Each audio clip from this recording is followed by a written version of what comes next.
श्री स्वामी समर्थ. प्रेक्षकांनो, हुकमाची राणी या मालिकेमध्ये आता एक जबरदस्त असं वळण येताना आपल्याला इकडे पाहायला मिळणार आहे. बरं का, इकडे राणी आणि इंद्राला खरं तर इकडे महाविठ्ठलाच्या पूजेचा मान मिळालेला आपल्याला पाहायला मिळालं होतं. पण इकडे या तनिषाच्या नाटकीपणामुळे इकडे इंद्रा आता तिच्याकडे ओढला गेलेला असतो. तनिषाचा जीव वाचवण्यासाठी इंद्रा धावत पळत निघून गेलेला असतो आणि आता मात्र इकडे विठ्ठलाची जी काही आरतीचा मान असतो किंवा जे काही पूजेचा महत्त्वाचा मान असतो, आता इकडे वेळ निघून जात असते, मुहूर्त टळत असतो. म्हणून आपली राणी मालती आणि आबाला तो मान देताना आपल्याला पाहायला मिळणार आहे. मनोमन इकडे राणीला खूप वाईट वाटत असतं आणि इंद्रा मात्र त्या मूर्ख तनिषाच्या नादी लागून इतकं महत्त्वाची पूजा सोडून तिकडे पुन्हा महाडिकांच्या बंगल्यावर गेलेला असतो. तिथे जाऊन इंद्रासमोर खूप मोठ्या गोष्टीचा खुलासा होतो की तिथे जाऊन ही तनिषा नाटक करत होती. मग काय प्रेक्षकांनो, आपला इंद्रा या तनिषाच्या सनकेने कानाखाली लगावून पुन्हा इकडे राणीकडे येताना आपल्याला पाहायला मिळणार आहे. आणि राणी आणि इंद्रा दोघेही जी पानं विठ्ठल रुक्माईसाठी वाढून ठेवलेली असते, त्या महत्त्वाच्या महाप्रसादाचा मान आता इकडे आपल्या राणी इंद्राला मिळताना आपल्याला पाहायला मिळणार आहे. पूजा करायला मिळाली नाही म्हणून काय झालं, पण इंद्रा राणीला कशा प्रकारे विठ्ठल रुक्माईचा आशीर्वाद मिळणार आणि तिचा महाप्रसाद इकडे चाखायला मिळणार, हे सगळं आपल्याला मालिकेत पाहायला खूप छान वाटणार आहे. आणि हे सगळं मालिकेत नक्की कशा प्रकारे घडत जाणार, कसं दाखवलं जाणार, हे जर तुम्हाला जाणून घ्यायचं असेल ना प्रेक्षकांनो, तर तुम्ही आपला हा व्हिडिओ अगदी शेवटपर्यंत बघा, म्हणजे तुमच्या सगळं काही इकडे लक्षात येऊन जाईल. तर मग प्रेक्षकांनो, आता इकडे मालिकेमध्ये आपल्याला असं पाहायला मिळणार की इकडे उर्मिलाने आणि या तनिषाने एक जबरदस्त प्लॅन केलेला असतो आणि उर्मिला या प्लॅनमध्ये तनिषाला साथ देताना आपल्याला पाहायला मिळणार आहे. आता तनिषा मुद्दामून इकडे त्या इंद्राला तिच्याजवळ ओढून खेचून घेत असते आणि त्याच वेळी नेमकी ही उर्मिला तिथं येते आणि मुद्दामून बोलते की सॉरी, मी तुम्हाला डिस्टर्ब केलं का, आणि इंद्रा तिथून रागे निघून जातो. बरं का, आता इकडे ही उर्मिला तनिषाला बोलत असते की एखाद्या पुरुषाचं एक बाई माकड कशा प्रकारे करू शकते हे मी आज पाहिलं आहे. तू इंद्रजित भाऊजींची पुरती वाट लावून टाकली ग तनिषा, तू पार त्यांचं माकड करून ठेवलं आहे. दुसरीकडे राणी सुंदरपैकी इकडे देवळात जाण्यासाठी तयार होत असते. अगदी नक्षत्रासारखी सुंदर नटून थटून इकडे राणी तयार झालेली असते. पण नेहमीप्रमाणे मात्र इकडे इंद्रा राणीसोबत वागत नसतो, कारण राणी अशी कधी तयार झाली की इंद्रा नेहमीच तिला जवळ घेत असतो किंवा तिच्या सौंदर्याचं खूप सारं कौतुक करताना आपण पाहिलं आहे. पण आज इंद्रा मात्र खूप गप्प असतो आणि राणीच्या ते लक्षात आलेलं असतं. राणी इंद्राला विचारते की अहो, नक्की काय झालं, तुम्ही काय इतके डिस्टर्ब आहात, बोला ना. अहो, मी इतकी सुंदर तयार झाले, तुम्ही साधं माझं कौतुकही करीना किंवा माझ्याकडे पाहिना सुद्धा. तेव्हा इंद्रा बोलतो, अगं काही नाही, मला त्या तनिषाचं टेन्शन आले.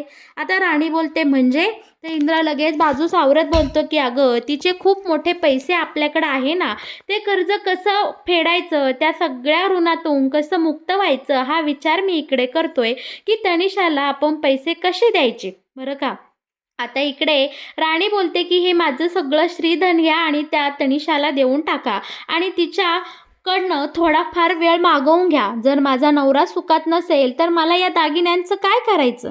तर इकडे आता इंद्रा राणीला बोलतो, अगं वेडे, हे तुझं श्रीधन आहे आणि ते मी कसं घेणार बरं, नको, हे राहू दे, आपण काहीतरी उपाय करूयात. आता इकडे राणी बोलते की अहो, माझ्या साडीचा पिन लावून द्या. आणि पिन लावता लावता आता इकडे इंद्राचं लक्ष नसतं आणि तो पिन राणीला टोचतो. आता राणी ओरडते तर इंद्रा अजून घाबरतो, हायपर होतो आणि बोलतो की अगं, तुला काही लागलं का, काय काय टोचलं का. बरं का, आता राणी पुन्हा एकदा इंद्राला सांभाळून घेते आणि बोलते की तुम्ही असं करा, तुम्ही तयार होऊन तिकडे मंदिराकडे या, मी पुढे निघून जाते, मी एकदम व्यवस्थित आहे. आपली राणी इंद्राची खरं तर मनस्थिती आणि परिस्थिती समजून घेत ती आता देवळात निघून गेलेली असते पुढच्या तयारीला आणि इंद्राला बोललेली असते की अहो, तुम्ही वेळेवर या, कारण आज आपल्याला खूप मोठा मान मिळणार आहे. आपल्याला देवाची पूजा करायची आहे आणि शिवाय आपल्याला आरतीचा मानही दिला गेलेला आहे. त्यामुळे प्लीज, माझी खूप इच्छा आहे, तुम्ही ही वेळ चुकवू नका. आता इंद्राने राणीला वचन दिलेलं असतं की तू अजिबात काळजी करू नको, मी अगदी वेळेवर तिथे येईल आणि आपलं सगळं काही नीट करूया. घेऊया. बरं का प्रेक्षकांनो, आता राणी पुढे निघून गेलेली असते. मंदिरामध्ये गेल्यानंतर राणीची आई, राणीचे बुवा म्हणजे तिचे वडील आणि गोट्या सगळे तिथं मंदिरात जमलेले असतात आणि नेहमीप्रमाणे राणी आता तिच्या आईवडिलांचं दर्शन घेण्यासाठी म्हणजे आईवडिलांचे पाया पडायचं म्हणून इकडे आता त्या दोघांनाही बोलावून घेतलेलं असतं. पण इकडे राणीची आई बोलत असते की राणी, खरंच आपण खूप भाग्यवान आहे. आपल्या नशिबी खूप मोठा मान आला आहे. आज तुला आणि जावई बापूंना इथे या देवळामध्ये आरतीचा मान मिळाला. हे पाहून अगदी आमचे डोळे भरून आले. खरंच राणी, खूप छान वाटतंय.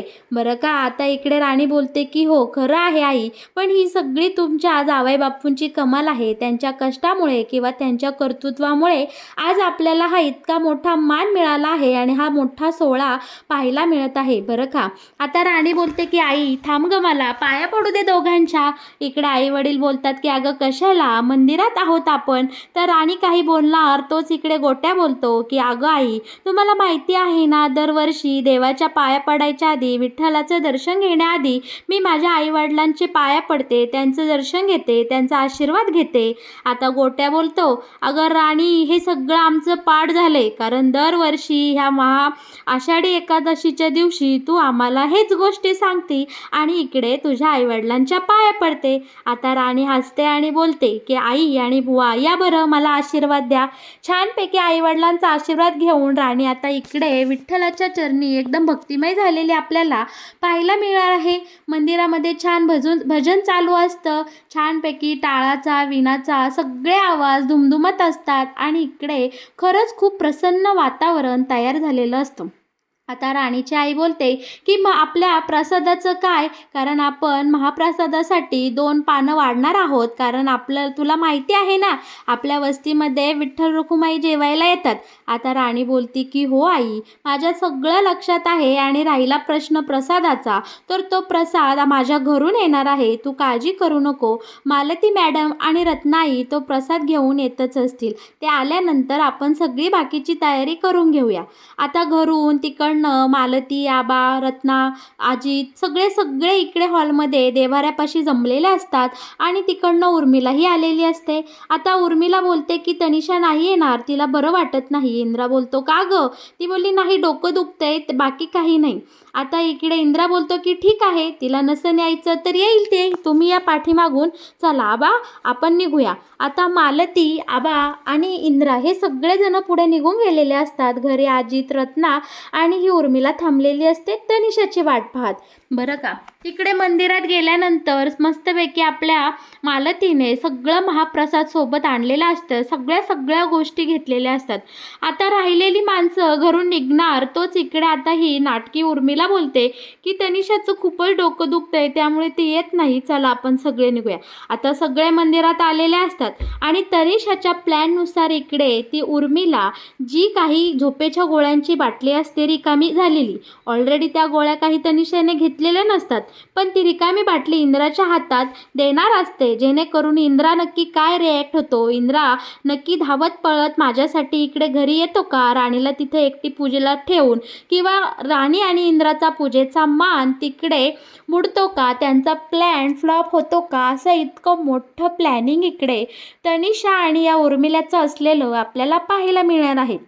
बरं का प्रेक्षकांनो, आता इकडे ही उर्मिला बरोबर ठरल्याप्रमाणे ती रिकामी बाटली आता इंद्राच्या हातात येताना आपल्याला पाहायला मिळणार आहे आणि बोलते की अहो, त्या तनिषाने ना ह्या गोळ्या आणायला सांगितलं आहे, तिचं डोकं खूप दुखतंय ना, ती बोलली की या गोळ्या संपल्या आहे, येताना घेऊन ये. आणि ती रिकामी झालेली बाटली ही उर्मिला इकडे इंद्राच्या हाती देते.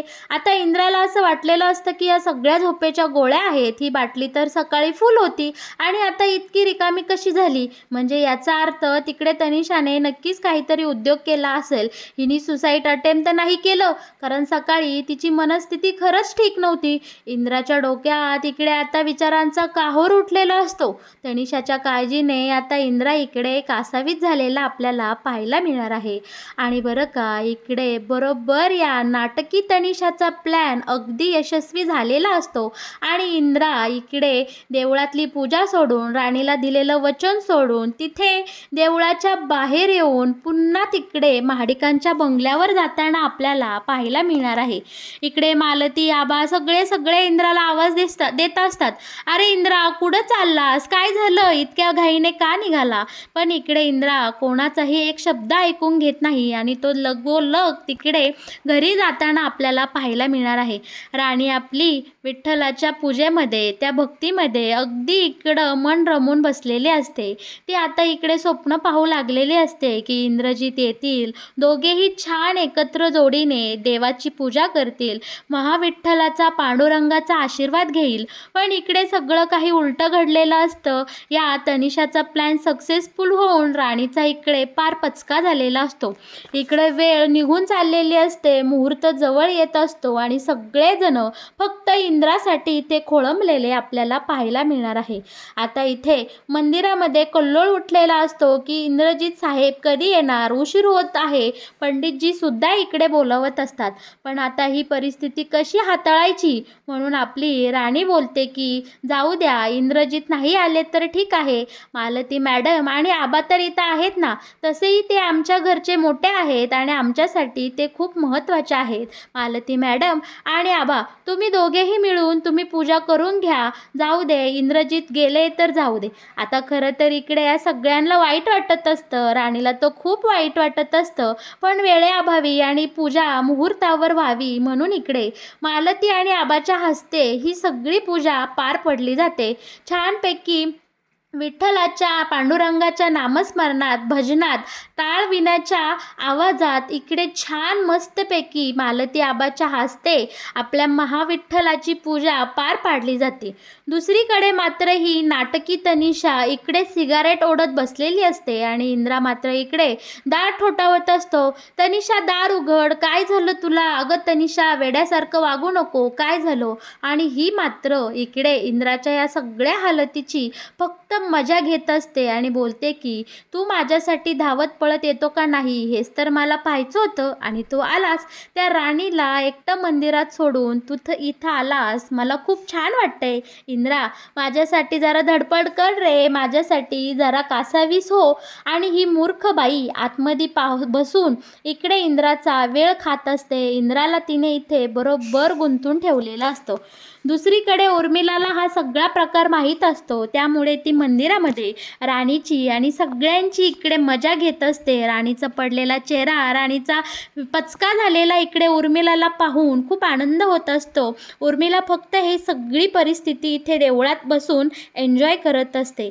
आता बरं का प्रेक्षकांनो, इंद्राचा संयम सुटलेला असतो. इंद्रा जोरात ते दरवाजा तोडतो आणि आतमध्ये जातो तर पाहतो तर काय, तनिषा बेडवर बसून मस्तपैकी सिगारेट ओढत आहे. आता मात्र इकडे इंद्राचा संयम पुरता संपून गेलेला असतो आणि आता इकडे इंद्रा या तनिषाला इतक्या मजेत इथं सिगारेट ओढत बसलेली पाहून तो डायरेक्ट या तनिषाला उठवता आणि बोलतो की अगं, तुझा मेंदू डोक्यात आहे का? मूर्ख बाई, तुझ्यासाठी मी इतका वेळ इथं धडपड करतोय आणि तू इथं मजेमध्ये मस्तपैकी सिगारेट एन्जॉय करते. तनिषा, असं वागताना तुला लाज वाटत नाही का? आजचा दिवस काय, तू वागलीस काय? आणि इकडे रागाच्या भरात आपला इंद्रा या तनिषाच्या सनकेनी कानाखाली लगावून देतो आणि बोलतो की तुझ्यासारखी नालायक बाई मी आजवर पाहिलं नाही. तुझ्यासाठी माझा जीव खालीवर होतोय. मी इथं धावत पळत आलो. माझी राणी तिकडं मंदिरात पूजेसाठी वाट पाहतेत.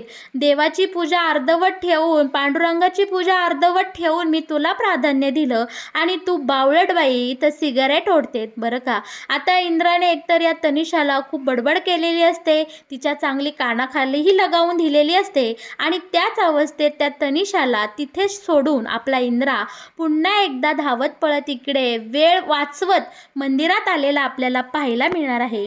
आपला इंद्रा ज्यावेळेस मंदिरात आलेला असतो त्यावेळेस मात्र इकडे सगळी पूजा संपन्न झालेली असते आणि छानपैकी विठ्ठल रुक्माईसाठी इकडे प्रसादाची पानं वाढलेली आपल्याला पाहायला मिळणार आहे. भाबड्या वस्तीवाल्यांनी त्यांच्या मनाने इथे एक नैवेद्य आपल्या विठ्ठलासाठी आणि एक नैवेद्य रुक्मिणीसाठी ठेवलेला असतो. त्यांना वाटत असतं की दरवर्षी इथे माझा पांडुरंग आणि रखुमाई येईल आणि हा प्रसाद खाऊन जाईल. बाकीचा मालती आणि बाकी रत्नाईने आणलेला सगळा प्रसाद इकडे या वस्तीवाल्यांमध्ये इथे जमलेला प्रत्येक वारकऱ्याच्या हाती दिलेला असतो. सगळे छानपैकी आता इकडे फराळ करायला बसलेले आपल्याला पाहायला मिळणार आहे. आणि थकलेल्या चेहऱ्याने, पडलेल्या चेहऱ्याने आता इंद्रा इकडे मंदिरात आलेला असतो. बरं का, मंदिरातल्या प्रत्येकाने छानपैकी इकडे प्रसादाचा आनंद घेतलेला असतो. सगळा प्रसाद संपून गेलेला असतो. अखेरीस 2 पानं वाढलेली राहिलेली असतात. ते सुद्धा विठ्ठल रुक्माईसाठी. आणि आता इंद्रा आणि राणी दोघेच उपाशी असतात. बरं का, तेव्हा तिथले ब्राह्मण म्हणतात, पुजारी बोलतात की जाऊ दे, आपले विठ्ठल रुक्माई येतील किंवा येत नाही ते माहीत नाही, पण आज मंदिरातून एकही वारकरी उपाशी जाता कामा नये. त्यामुळे राणी आणि जावई बापू, तुम्ही हे महाप्रसादाची वाढलेली 2 पानं आहेत ना, ती तुम्ही प्राशन करा. तुमच्या रूपातच आम्हाला विठ्ठल रुक्माईचं दर्शन झालं असं आम्ही समजू आणि आमचा हा दिवस, आमची ही एकादश सार्थकी लागली जाईल असं मला वाटतंय. आणि इकडे आता ह्या पंडितांच्या सांगण्यावरून, या देवळातल्या जुन्या महापंडिताच्या सांगण्यावरून, ब्राह्मणांच्या सांगण्यावरून आपल्या राणीला आणि इंद्राला या विठ्ठल रुक्माईसाठी वाढलेली जी पानं असतात महाप्रसादाची, ती खाण्याचा मान मिळालेला असतो. आणि इतका मोठा मान, इतका मोठा प्रसाद आता या दोघांनाही लाभलेला आपल्याला इथे पाहायला मिळणार आहे. अशा प्रकारे इकडे जरी इंद्राच्या हाती देवाची पूजा झाली नाही तरी सुद्धा या दोघांनाही विठू माऊलीचा आणि रुक्माईचा आशीर्वाद मिळालेला इथे आपल्याला पाहायला मिळणार आहे. आणि आजचा हा आषाढी एकादशीचा दिवस दोघांचाही सुंदर पद्धतीने सार्थकी लागलेला आपल्याला इथे पाहायला मिळणार आहे. सुरुवात कितीही खडतर असली तरी शेवट मात्र आता इकडे इंद्रा आणि राणीचा गोड झालेला आपल्याला पाहायला मिळणार आहे. आणि बरं का प्रेक्षकांनो, कसा वाटला मग तुम्हाला हुकमाची राणी या मालिकेत येणारा हा नवीन ट्विस्ट?